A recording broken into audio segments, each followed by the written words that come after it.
Welcome to Find Another Zero podcast with Jackman extraordinaire, producer, got my initials on his hat, Bart and Jack, owner, Project Power Gym. The podcast, what's it about? It's about improving your life through honest dialogue about honest shit, about entrepreneurs trying to make a fucking name for themselves, trying to grow businesses, trying to, lead employees, trying to be good humans, good Samaritans, trying to get the society back on fucking track. Mm-hmm. And we talk about it all with a specific direction in mind, which is how to become a better person. Yep. All the way around. Yep. And that's been my favorite thing about this podcast, and I'm glad that we're back after a little bit of a hiatus. Mm-hmm. I'm excited that there's been a hiatus because that means that your ass is busy enough where, you have to make decisions. And so that's what I want to talk about today. Okay. Is, what things have been like for you lately. I also want to talk about, in terms of salesmanship, how things have changed for you now versus when we started talking. Okay. And just generally what the process is like now that you're in the thick of it versus what you thought it would be like beforehand. Okay. All right. So first things first, what's up, dog?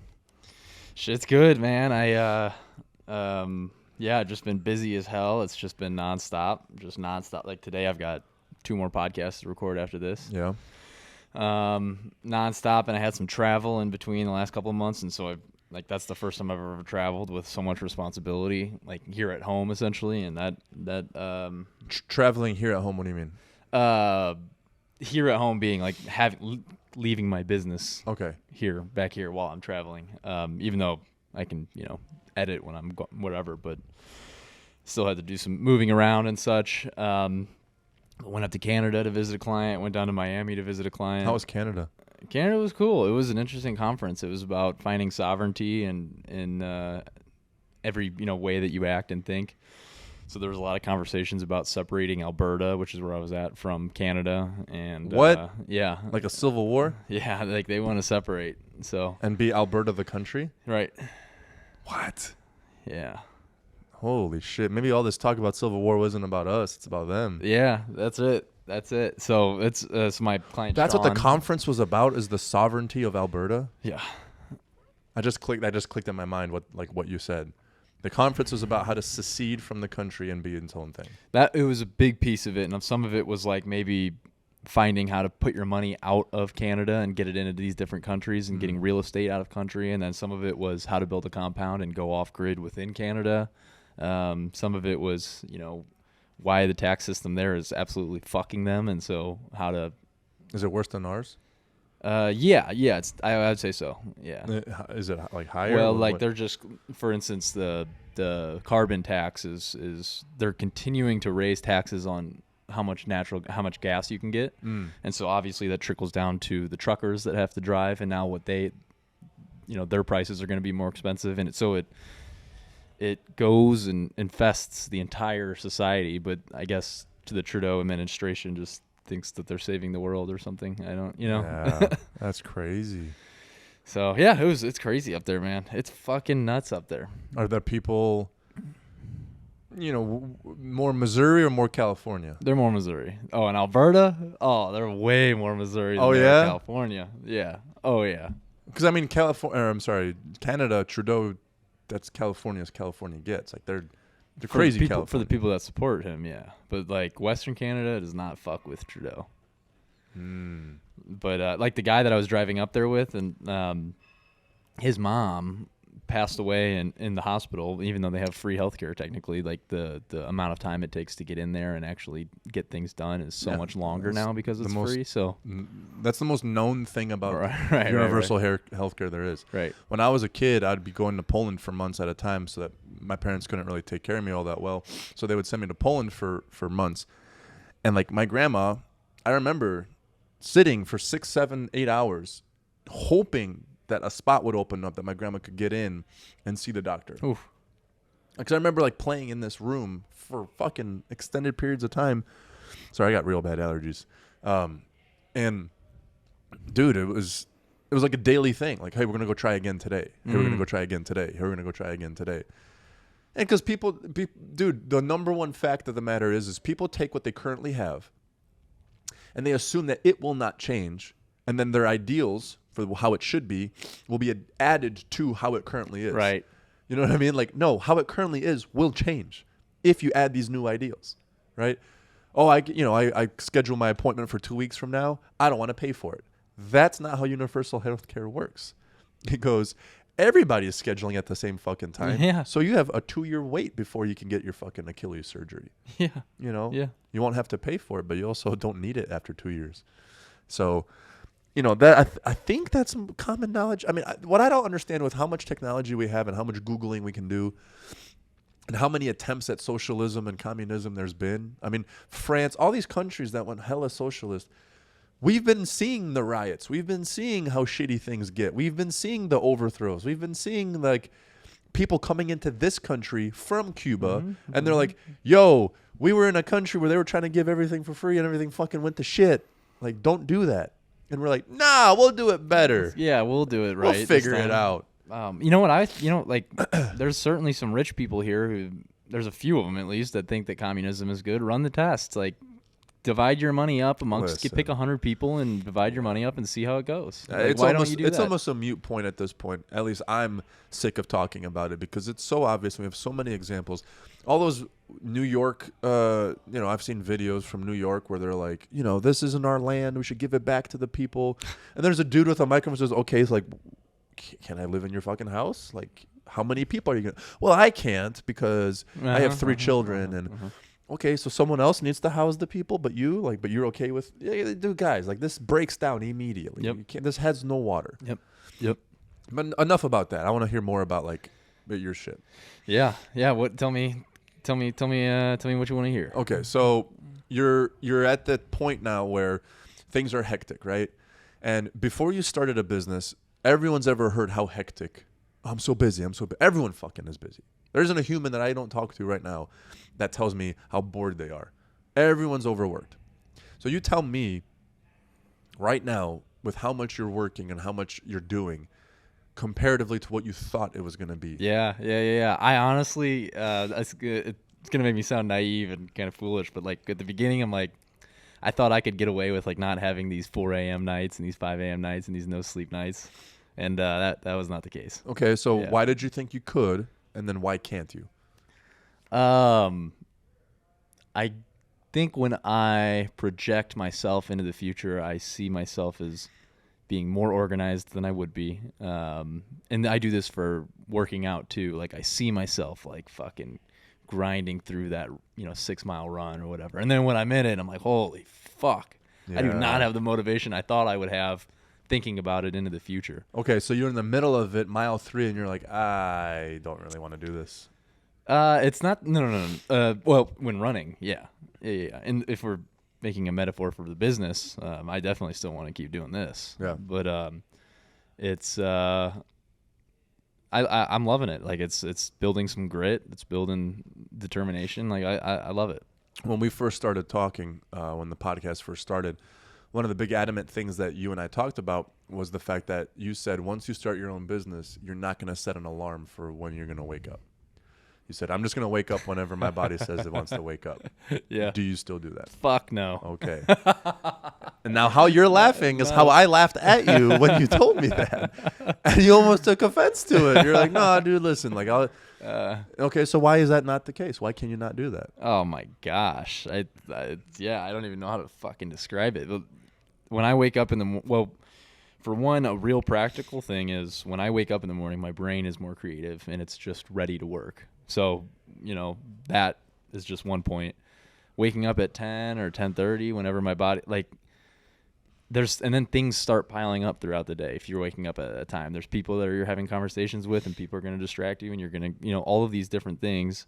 And then when you try to work into 2 a.m., I'm tired at that point. Mm-hmm. I'm just tired of that. I cannot do work as efficiently and effectively at the end of my day as I can at the beginning. It's not even It's not even a comparison. Okay. It's just totally different ballgame. So now you have set an alarm?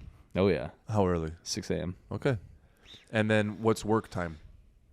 Work time is 6 to 10 of deep work. then I'll go into like the coffee shop every day. Down Omen, shout out Omen.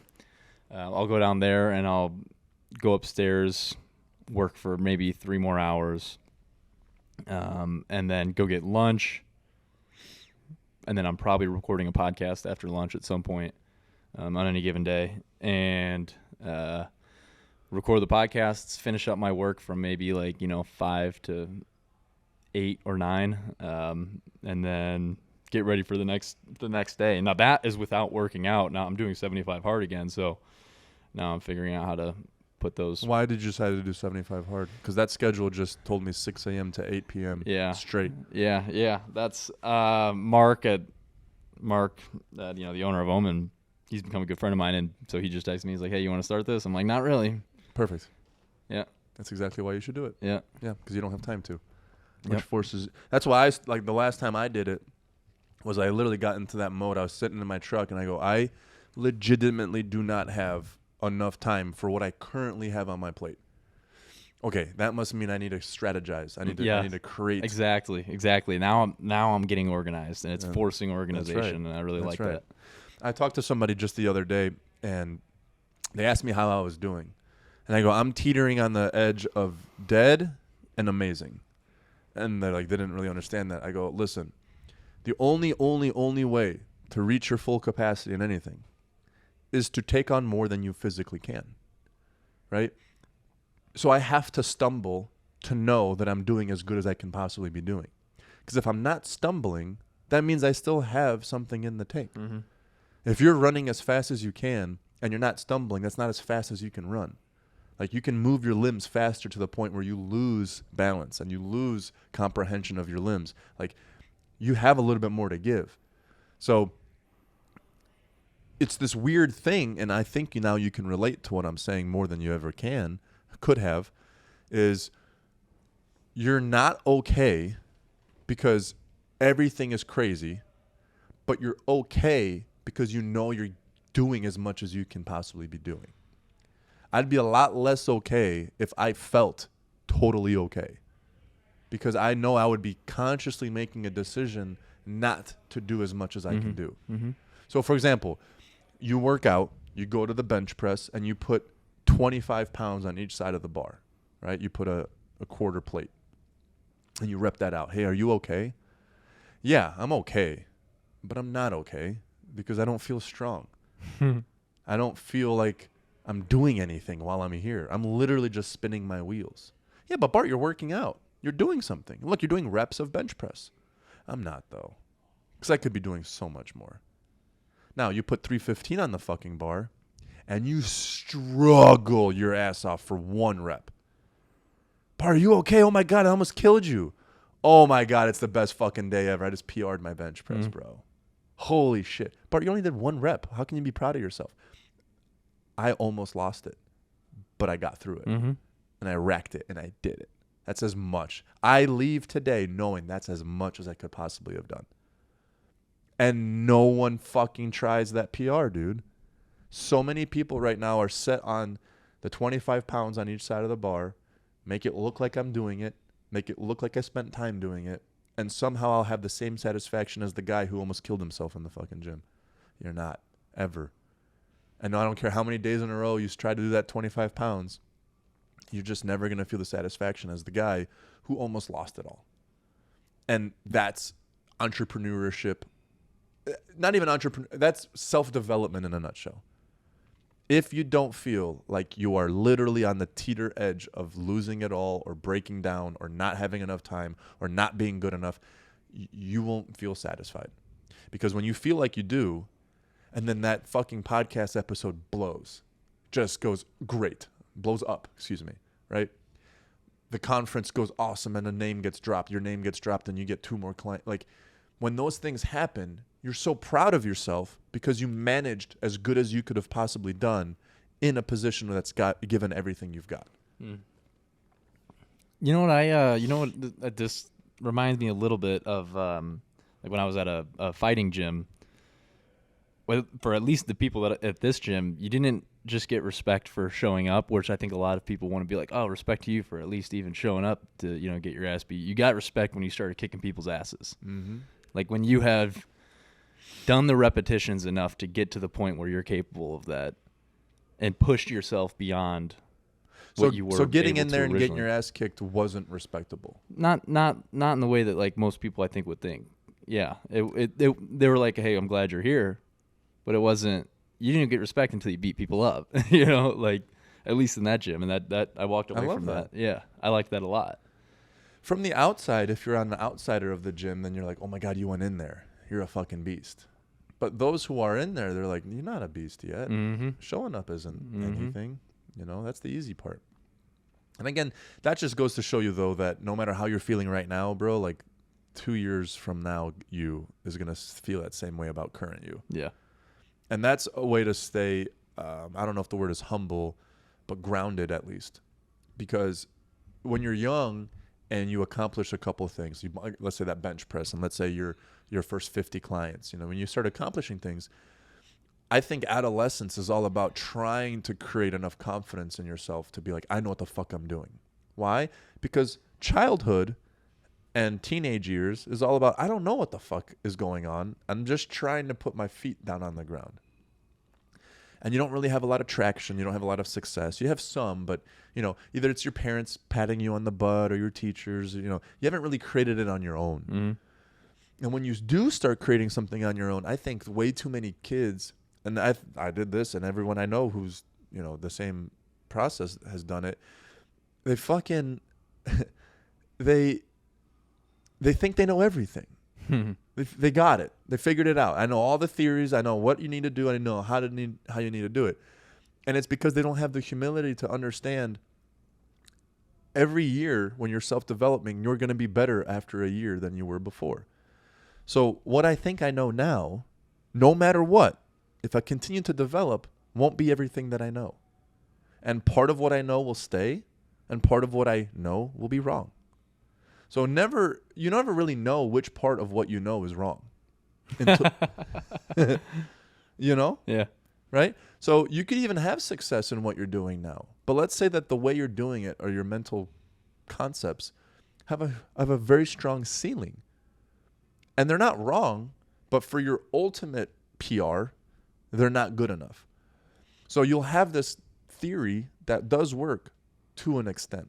And then you're going to have to completely scrap it and completely create a new theory to go even further. Right? But people don't, again, that's why the podcast is called Find Another Zero. Find another completely new theory based off of what you do know that works and doesn't work. And don't ever be egotistical enough to take everything you know and keep it for the next phase. Because part of what you currently know is fucking you up. And without you knowing it. Does that make sense? Mm-hmm. That humility is a huge way because you are a forever listener at that point. Once you create that humility of part of what I currently know is wrong, I don't know which part, but part of it is wrong, it'll keep you listening. It'll keep you analyzing. It'll keep you self-reflecting. It'll keep you self-aware. Because you'll be on the lookout. You'll be Safari Joe in your own mind trying to figure out which of the animals are going to kill you. There's that Africa reference. Every time, dude. I didn't even think about it. It just came out. Did I say Africa? I don't even know I said it. You didn't say it, but Safari, that's what I said. Yeah, so it's like when you know everything, you can't learn anymore. That's right. Yeah. So knowing that I don't know everything, no matter how well things are going, I don't know everything. Mm-hmm. No matter how much progress I have, I don't know everything. No matter how many 315 PR bench dead squat I've done, I don't know everything. Because there's a way to do 405. And getting to 315 isn't how you get to 405, Yeah, that's my guy Rocky Alberti, who runs New guy. Age. Yeah, that's in one of the podcasts that I recorded with him and Mark. It was he said, in order to become someone I've never been, in order to do something I've never done, I have to become someone I've never been. You remember that podcast that we had about the I don't know if it was still origin stories, but I said like it literally feels like you're fucking dying. Mm-hmm. You have to die to become the new you. Mm-hmm. And that's literally what it feels like. Because, dude, you're letting go of everything you know. Or you're letting go of everything that's comforting to you about what you think you know. And most people aren't willing to do that. And because of that, it's the same concept as this healthcare concept that we talked about. They won't let go of what they know and instead just want to pile on something new to what they already know because they don't want to be wrong. And then they're completely shocked when it's not the way they thought it would be. You remember like the 3 wishes, like if you have a genie, remember? Like all the stories I remember as a kid where like you get 3 wishes with the genie and everything you wish for comes like out weird or like wrong. And it's because you didn't think about it all the way through, you know? Is that I haven't thought about the lessons in that story. What do you take away from? Yeah, I mean it makes sense now because again, like if you wished as a genie back in the day, you had a genie and you had 3 wishes and one of the wishes is I want to be wealthy, and the genie fucking rubbed his hands and gave you wealth. What he gave you was a job that required 80 hours a fucking day to manage, and it made you $80 million a year. But you got a hell of a fuck ton of work and responsibilities that came with the money. And then the guy's like, no, I just wanted to be wealthy. And the genie's like, well, that's how you get wealthy, is you work your fucking ass off, you know? You know? That's interesting. So there's been parts of my life where I have said, don't ever wish for what someone has unless you're also wishing for what they've done to get it. And what they've sacrificed. That's right. That's a Dr. Dre bar. He's, don't ever call me fortunate. You don't know what it cost me. Okay. Pretty sweet. But shout out to D Dre, dog. Shout out to our boy D Dre. D Dre. That's in the Bible there's the story of Solomon, and God, looks favorably upon Solomon or whatever it is. He says, Solomon, whatever you ask for, I will give you. And Solomon asks for wisdom, which is really, really interesting. Because, you would think if you're going to ask for wisdom, you would have to already have wisdom to ask for something like that. So what did God give him? Wisdom. Just like that? Yeah, just like that. No genie concept? No trickster. Because I hear, I want wisdom. Do you know what I hear? I want the struggles to. I need experience, adversity to bring that. Yeah. Right. Like if I want strength, okay, well then you need adversity. Like I want perseverance, okay, well you need adversity. Like that's all I ever. And once you connect those two things, that's when you don't try to save yourself or anyone else from struggle. Like the struggle is the fucking like if you were gonna mold a human, right? Like you created a being. Not a child, but let's say an adult being, and it's a completely whiteboard thing. And you can't give wisdom, and you can't give perseverance. Well, how would you give it perseverance and determination? Like you would chuck it down a hill and say, you got to get the fuck back up. They'll teach you how to keep. There's no other way. You can't sit down and explain, like, don't ever stop if it hurts. Okay. And then they don't know what hurts means. So how do they know when to not stop if they don't know what hurts means? So with all that being said, now you're still signing clients.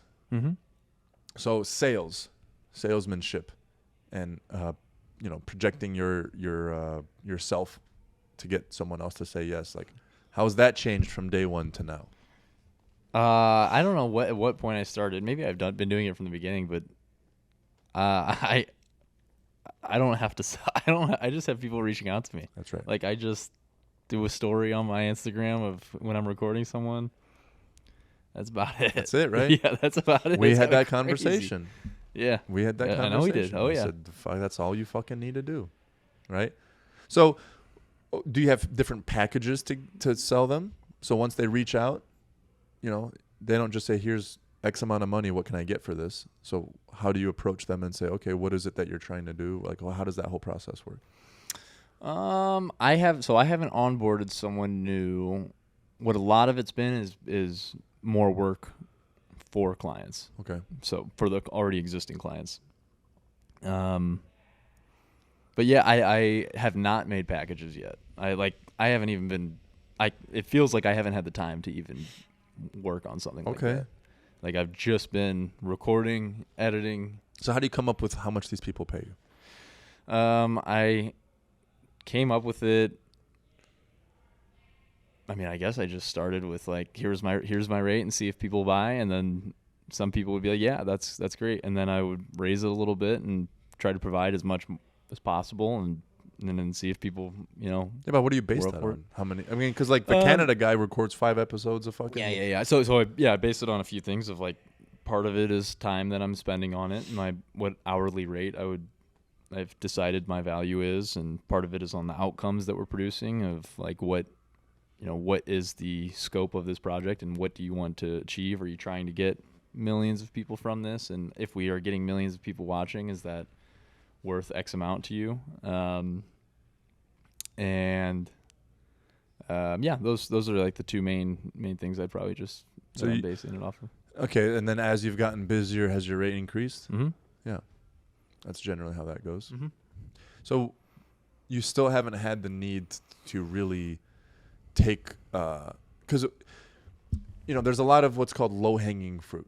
Low-hanging fruit is the fruit that essentially falls off the tree onto the ground and you can just pick it up, right? And whenever you start a business, that's generally, if you do a good job at what you do and you broadcast what it is that you do, they come find you. There will be a point where that won't be enough if you're scaling your business, that you'll have to then, try to dip into the market share that already potentially belongs somewhere else, right? So, I've been doing some sort of sales concept since I was 20 years old, so over 16, 17 years.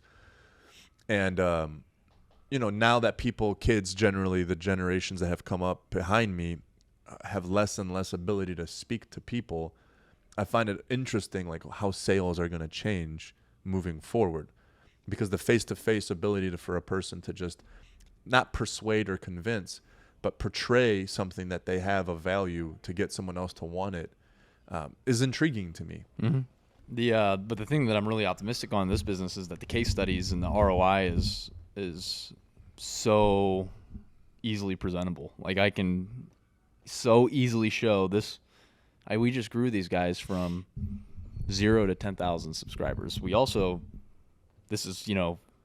hear case studies of how actually we made money for these podcasts. Like it's on just your so own clients, right?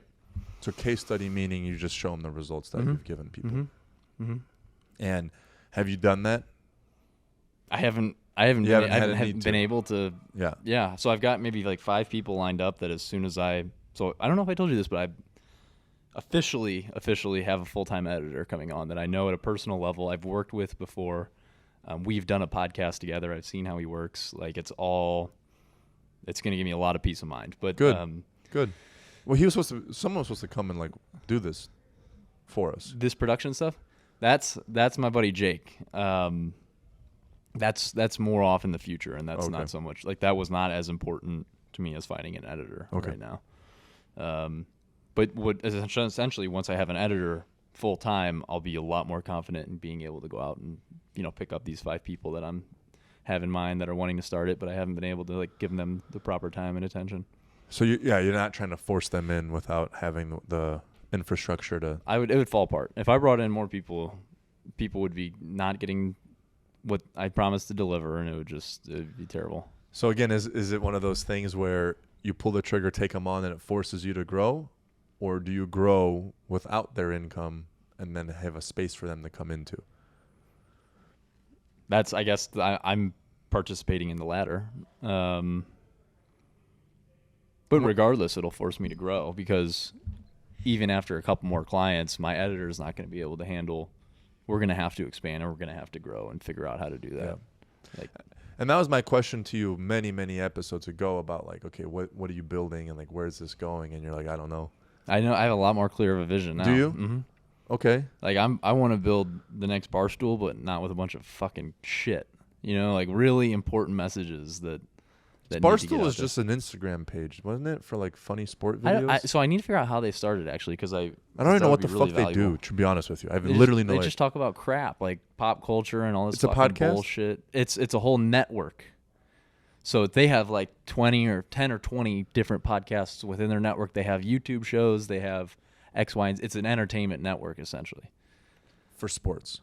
No, for everything. Like he just acquires.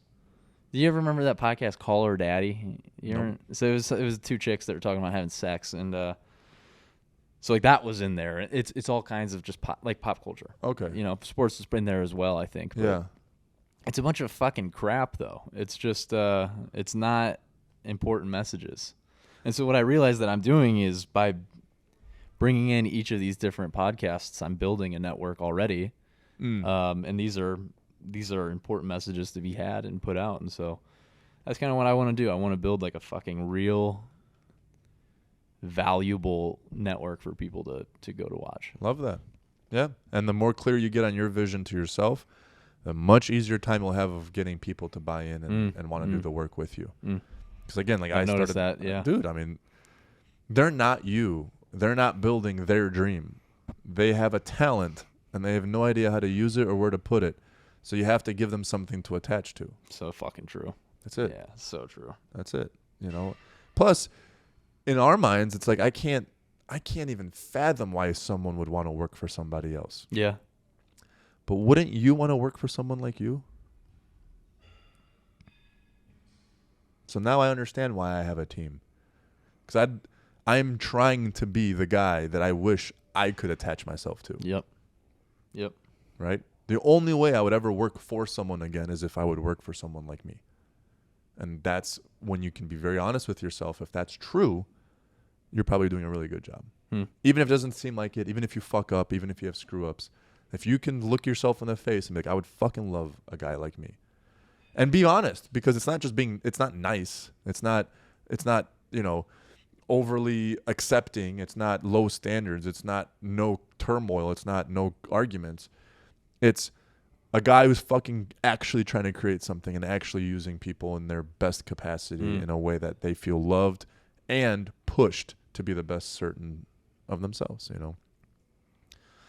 I definitely have to give credit to you for the conversations that we've had and helping me form that vision and figuring out It's important. how to portray that to the people that I'm trying to hire on and the people I'm trying to. It's so confusing. It's so confusing to think you need to do that.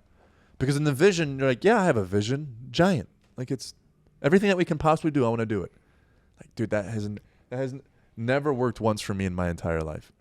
When I was inside the organization of S2 and I was asked, like, well, what is it that you want? And I said, everything there is to have. You tell your boss that's not concrete. That doesn't give him anything to go on. Right? In my mind, I'm like, I just want to move up. Yeah, because like, dude, I have 18 different things for people to do. So because there's no specific direction that I know you'll be not only happy, but you want to sink your teeth into it, I'm not going to risk 17 potential wrongs to hopefully put you into the one position that's right. Right? So instead, what do you have to do? Like, I want to run this. Mm-hmm. And I won't know to say that as an employee if he doesn't tell me or they don't tell me there's that to run. Right? So it's pretty obvious why people like us, when we started with just this idea of like, I'm going to build a gym and it's going to be awesome. And then we're going to do everything you can possibly do to like be awesome. Like you're not going to get people to be like, yeah, I can see myself being a CEO of that or COO of that. Or, you know what I mean? Like there has to be something else.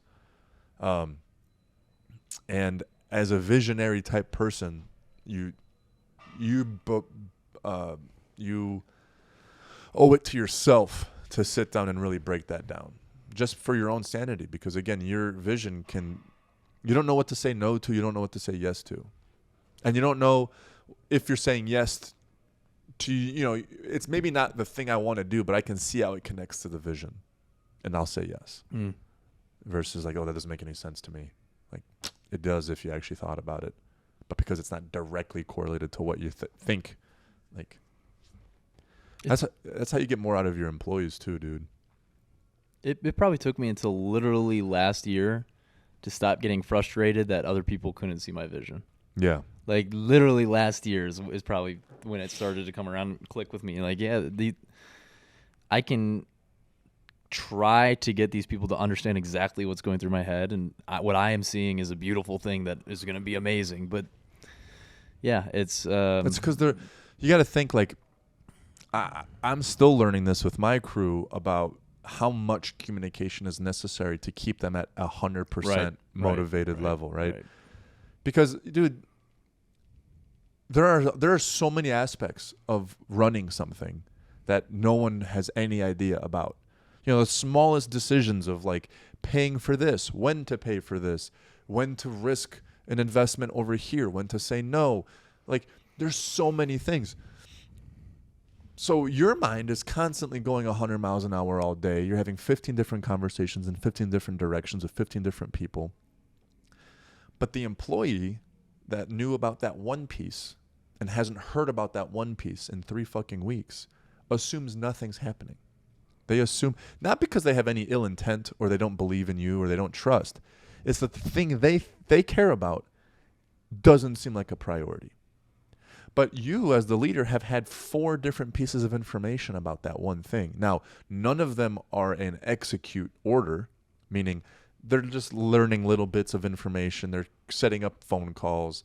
They're meandering in that direction.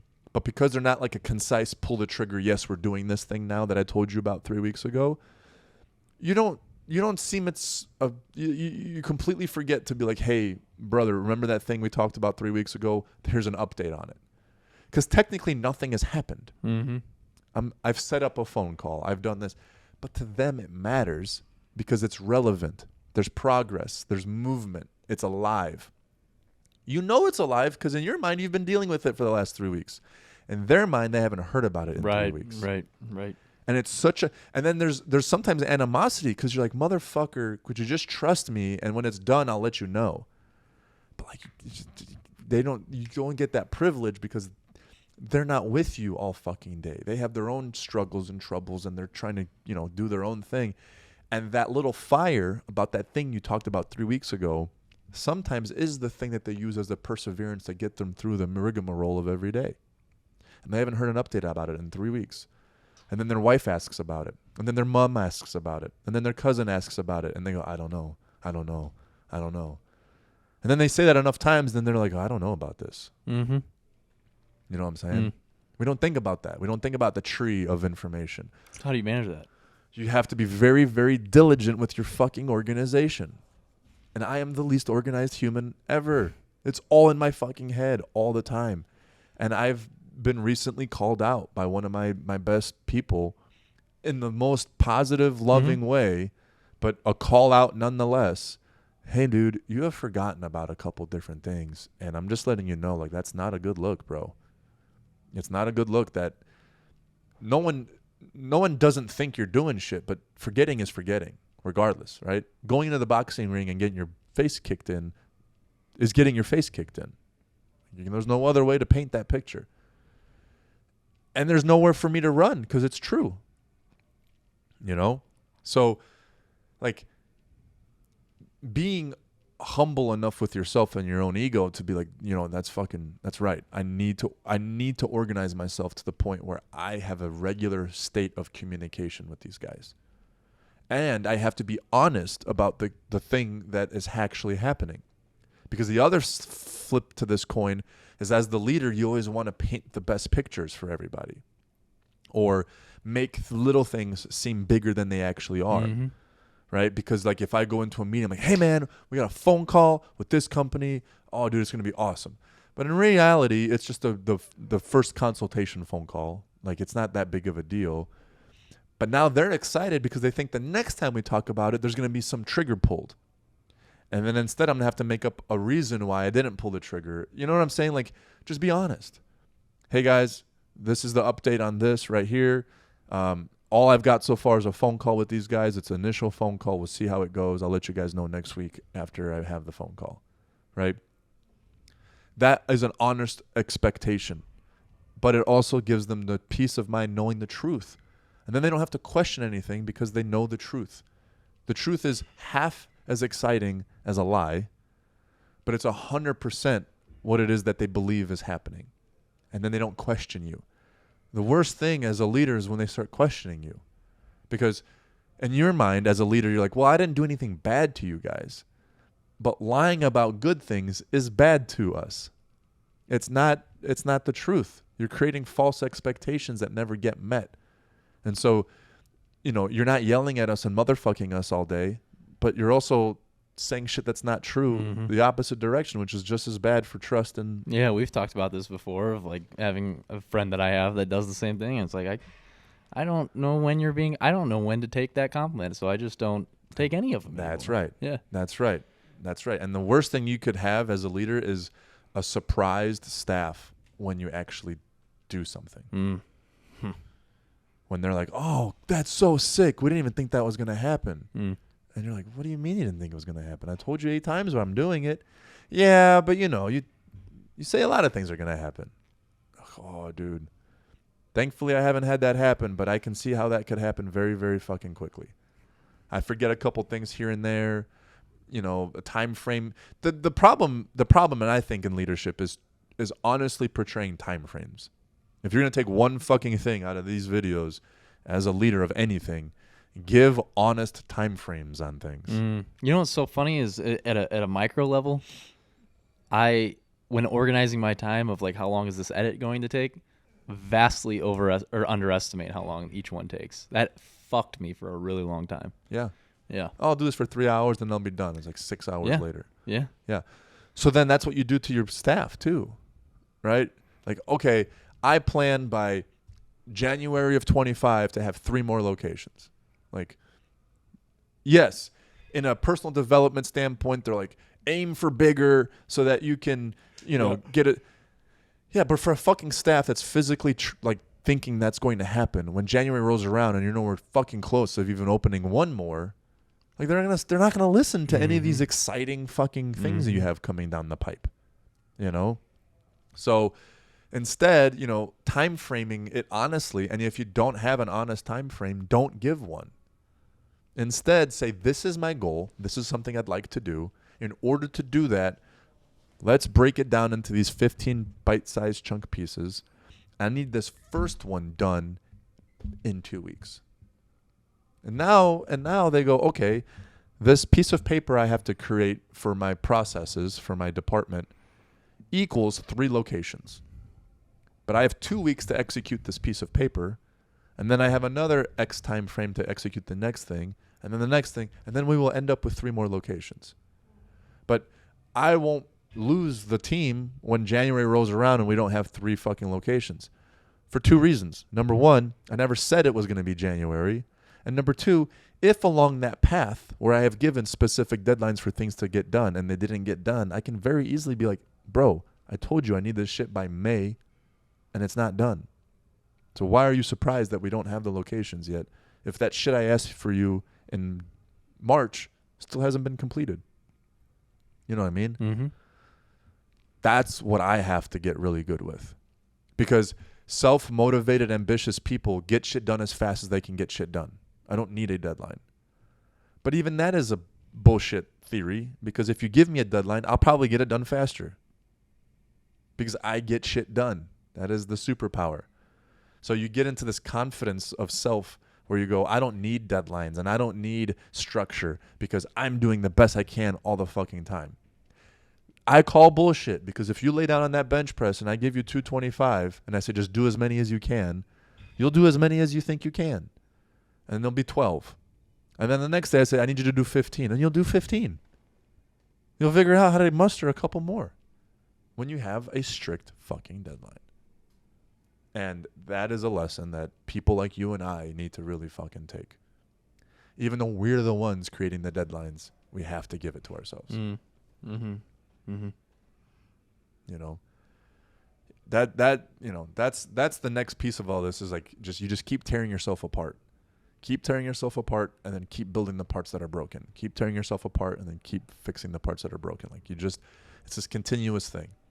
If you just lay on the laurels of this is what makes me awesome and I'm just going to push into what makes me awesome, like there's a ceiling to that and you're going to find it real fucking quick. So I know that pertains to pretty much everything. If you're trying to be good at school, if you're trying to be good at your team sport, if you're trying to, run a business, if you're trying to be good inside of a business, if you have a guy above you or a manager above you that has this plan that they're trying to accomplish, and he hasn't given you a specific deadline, well, his deadline is as fast as fucking possible. So create deadlines for yourself. You know what I'm saying? Mm-hmm. It's pretty simple. But people like myself aren't good at that. We've never been good at that. We lie to ourselves. We talked this on an episode long ago. We lie to ourselves and say, I work better under pressure. Like when my back's against the wall, I create the best work. Like, no. You create the only work because you wait until your back's against the fucking wall to even start. You have no idea what it's like if you actually gave yourself literal time to accomplish something because you're a procrastinator and you're fucking lazy. Right? And then you justify because you were able to write that paper last second and did get an A, and you think like, oh, I do great work when I'm under pressure. Like, no, dude, you could have done a fucking 10 times better job. Yeah. Have you just done 5 minutes of that shit every single day. Like you said, between the hours of 6 and 10, you are as good of a fucking creative as you can possibly be.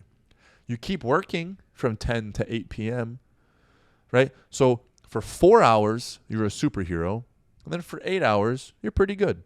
Can you imagine if you took those 8 hours of work and just did them in the first 4 hours of the day every day?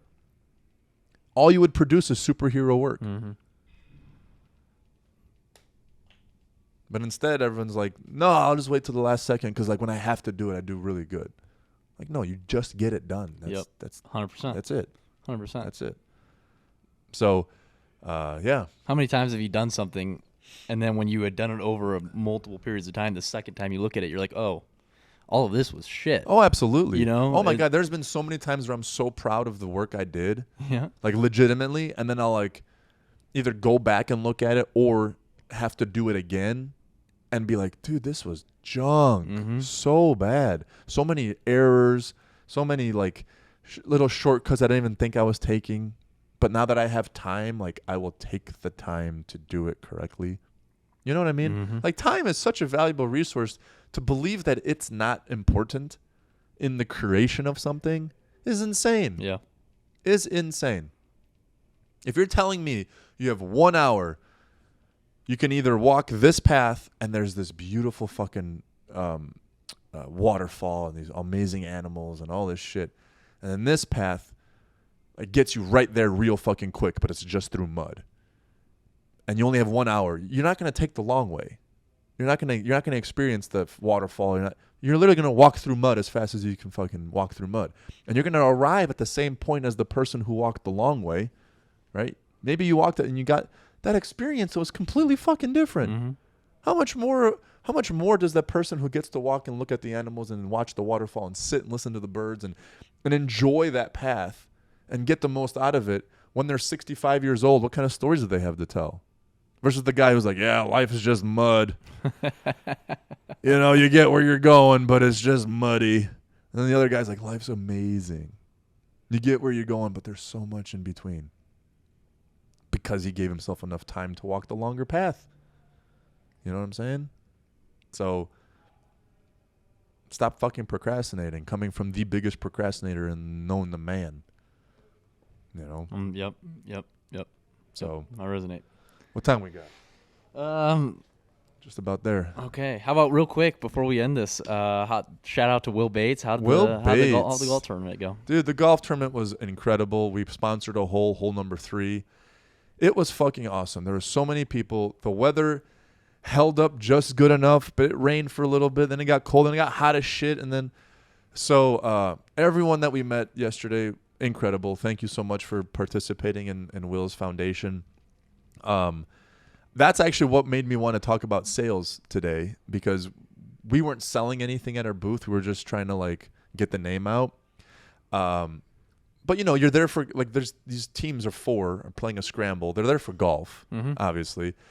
And I don't know if it's just premeditated just experience, but everybody who sees a booth immediately hates everybody at the fucking booth. Like you just you just don't want to. No, I'm exaggerating. But like, you know, you're like, oh, here we go. Like here's some guy who's gonna say some cheesy shit trying to get me to do something, you know. And I had 2 of my girls with me, and it was like showcase of what sales is like. Even though we weren't selling anything, we were selling ourselves, right? We were trying to educate people on who we were. But it was like the best example, and it was cool because I haven't done like a booth like that in a really long time. So it was really cool of how far enthusiasm can get you, how far, I wouldn't say confidence, it seems like confidence, but really what it is, it's like, I'm here to leave a phenomenal impression on these people, and I'm going to do that.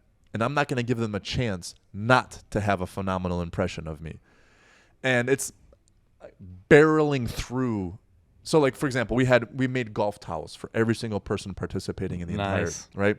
So a nice legit microfiber golf towel with our logo on it. Nice. Right? Oh yeah. Because what do I know? I know that when someone comes up to a table, their assumption is these people want something from me. Right? So sales 101, show them you don't want anything from them. Instead, I'm already starting the conversation with value towards you. You are going to leave this experience with more value than you give. And I'm going to let that be clear from the first moment. Mm-hmm. So they're rolling up, and you can already see in their eyes, they're getting big eyes, and they're kind of looking, and they're kind of judging, you know. And before they even stop their carts, I'm like, oh, you boys getting hooked up today? And I just make a Looney Tunes of myself. I'm boisterous. I'm over the top with energy. I just go, what's up, boys? You guys ready for some free shit, you know? And they're like, yeah. And it already breaks the ice. And then I make up some stupid, funny thing about the fucking towels. I grab 4 towels and I walk to the guys. I go, you guys are in luck today. Project Power got you these golf towels. They improved your short game by 83%. And they're like, oh yeah, like, I'm sorry I couldn't afford the 84%, but I got you the 83s. And you know, and it's already diffused the entire concept of what this is going to be. This is not going to be some uptight professional fucking thing. This is you're golfing. You're probably a little drunk. You're 4 dudes. You're having a good time. You play into that energy. And by the time I did that, now they're listening to everything I have to say. And now I back it up with now the part that we're going to get benefit from, which is lead generation. I go, we got a game for you guys because we created a game where if you throw a medicine ball over a certain distance, you get to shoot a tee box higher. So you start at the blues, you throw it over the first cone, you get to shoot from the whites. You get the ball all the way over to the second cone, you get to shoot from the girls' tees, from the reds. And I'm like, and you guys got that awesome benefit? All we need is your first and last name with a phone number. We're going to enter you into a raffle for 6-month free membership at the best gym in the world. And they're like, and I don't even wait for them to respond. I just literally just start walking them over and I go, and you know, give your name to her right here. And then they just fucking walk over and just write their name on the fucking thing. And then I'm like, okay, now watch. As you guys are writing your names, now watch me throw this thing so you can know how to win this. And so I just give them an example. And they're like, and I'm not kidding. There's 144 golfers. One person out of every single group, it did not miss one time, after I threw the ball, made the same stupid joke and said, can we use that throw as our throw? Every time. It's such a shit joke. It's so funny. And I laughed so much because it's so something I would say. And so I didn't, it was funny that everyone was saying it. But, dude, it was literally every group said the exact same joke. And I loved it. It's just human nature. And they loved it. They loved it, dude. They loved us. However, all of that shit I just told you got made up after we fucking fell on our faces with the first 3 or 4 groups. Because our original plan was go ahead and download our app, register, and that will get you an ability to throw the ball. Right? First group, it's like I was speaking gibberish. They were just staring at me. There is no way they're taking out their phones. Right, There's no way they're taking the time to look us up on the App Store. There's for sure not fucking registering their name, first name, address, email. No way, dude. They're focused on golf. Mm-hmm. They don't give a fuck about us. You know what I mean? So, you're being not self-aware. Yeah, that's right. Yeah. That's right. We didn't just keep forcing something that was broken. We go, that's not working. Okay, this needs to be chopped up much small. We had a big poster that said sign up today, $0, your first month. Best deal we've ever done. I've never done a deal ever. And I literally Julia created a poster board with a QR code and you'll literally, if you sign up for the gym right now, you'll literally not pay anything for 2 months. We couldn't even get that out. Not even a single person would give 2 shits enough to even listen to us even getting to that. We had 4 things to talk about. Way too long.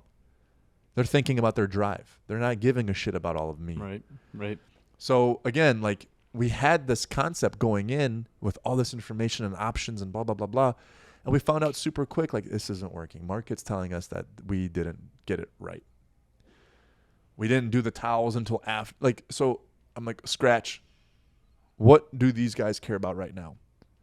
Having a good time, playing golf. Mm-hmm. give them a towel, make a joke, have a good time. Make their golf easier by shooting from the fucking girls' tees. Boom. And we just dwindled that down to just those 2 things.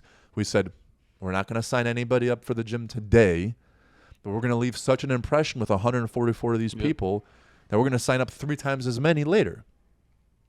You know? And that's just that self-awareness thing. Mm-hmm. So it was awesome. That's great. Will did such a great job putting it on. You know, all the booths were cool. All the players were awesome. It was the longest day ever. The Project Power team, we were all matching polos. Mm-hmm. Beautiful. Very nice. Great. Right? They tied at the end of the 18 holes. Them and one other team tied for first place. So they had to do an overtime. No way. Is that Sam, Jono? Sam, Jono, Joe Walski, and Mike Foster. Yeah. Okay. Played against John Fogerty's team. John Fogerty, a couple other guys, very good golfers. And so we had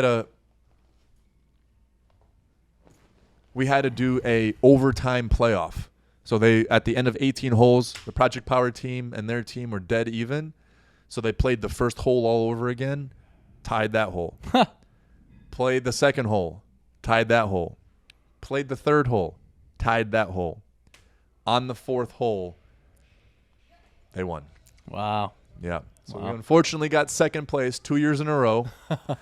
But the team did awesome. They played fucking hard. That's like, dude, we were there for like 10 hours. Like my throat sucks. It was a long fucking day. But yeah, the team did great. We took second. Will fucking killed it all over again. And big shout out to Big Will.